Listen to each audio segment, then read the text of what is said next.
আজও বাংলার মানুষ না খেয়ে অনাহারে অদ্যাহারে জীবনযাপন করছে। আজও মানুষের কোনো রকম মুক্তিই আসেনি। অন্ন, বস্ত্র, শিক্ষা, স্বাস্থ্য, বাসস্থান এমনকি কথা বলার অধিকার নাই।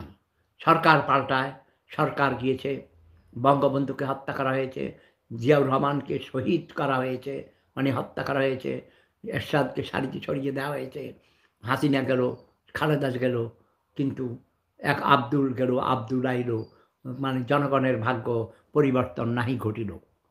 ডক্টর মোহাম্মদ ইউনূস সাহেব এসেছেন। আমি তাকে বলেছি তিনি হবেন আগামী দিনের বাংলাদেশের প্রেসিডেন্ট এবং তারেক জিয়া হবেন প্রাইম মিনিস্টার। আপাতত এই পর্যন্ত কথা বলে আমি শেষ করছি। আমার মন ও শরীর ভালো নেই। সবাই আমার জন্য দোয়া করবেন। হয়তোবা কিছুদিনের মধ্যেই কখন আপনারা খবর পান আপনাদের প্রিয় সেফুদাও নাই। হতে পারে। এমনই জীবন।